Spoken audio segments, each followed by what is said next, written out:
Hey guys, welcome back to another video of Bloom Outdoors. So after my last couple videos, I have been getting some questions about after I have put on or installed this 6-inch rough country lift and the tires, what is the overall height of the truck now? So if you don't know, we have a 6-inch rough country lift with the lifted struts and the V2 shocks in the rear, 20 by 12 hostile sprockets, negative 44 offset on a 35 by 12.5 Nitto ridge grappler. So this is what the truck looks like. Looks super aggressive. I am definitely enjoying it. I'm loving everything I've done to it, honestly.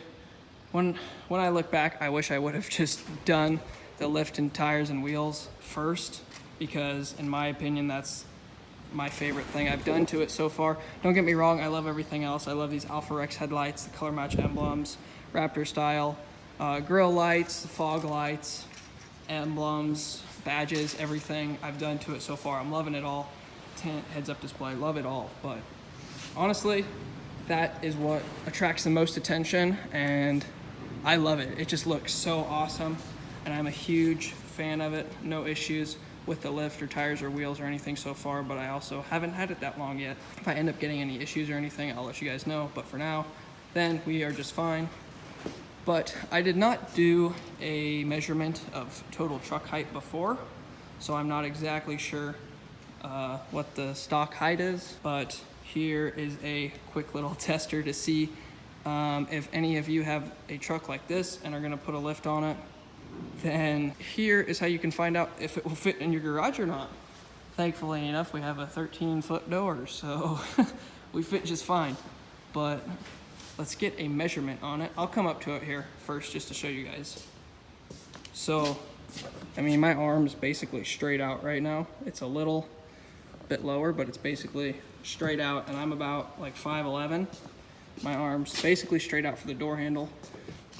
Lifting my arm up here, my hand is, like when I do that, my arm is straight up in the air, and I can just move my fingertips like that, and I am touching the roof. So basically my arm all the way up in the air with my hand going like this.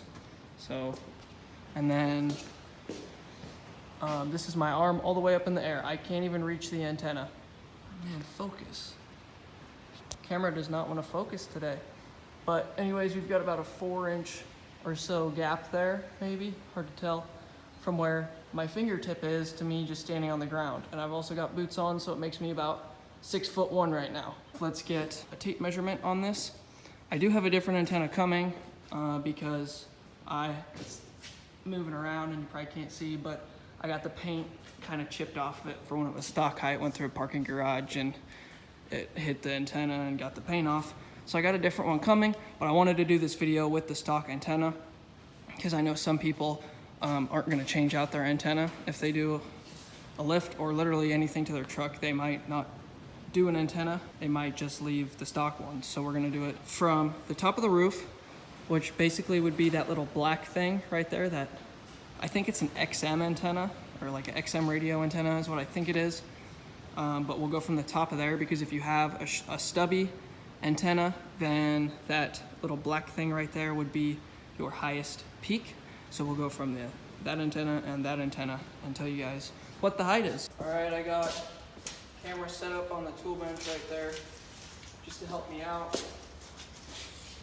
But let's get a measurement on this antenna. On the ground, straight up in the air.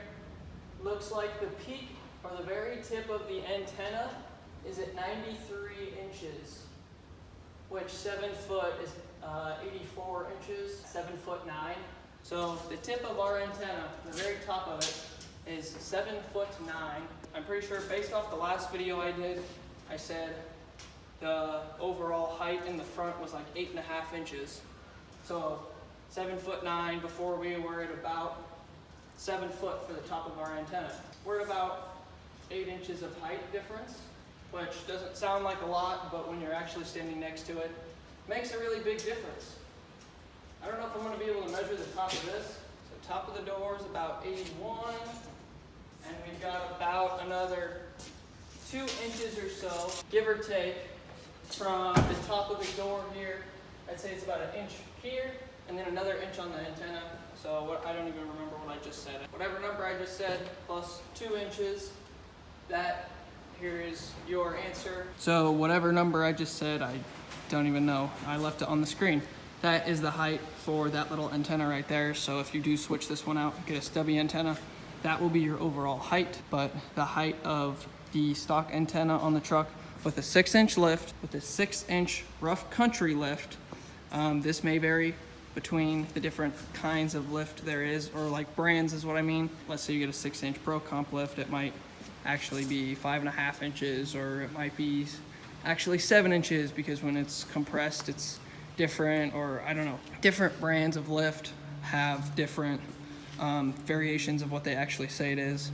So if they say it's 6 inches, like what Rough Country did, they said it was 6 inches, but it was actually 6.5 in the front and like 3.5 in the rear. So now the truck sits level. Definitely looks really good in my opinion. But 7'9" to the tip of the antenna, so it will most likely not fit in your garage. If you have an 8-foot garage door, looks like you'll be in luck, because your truck will just barely fit in there, but you'll have about a 3-inch gap from the tip of your antenna, so you should fit just fine. I think I have covered everything though. If not, drop a comment down below, let me know what I missed or what else you guys want to know. But as always, thanks for watching another video of Bloom Outdoors. Don't forget to like, comment, and subscribe, and I will catch you guys next time.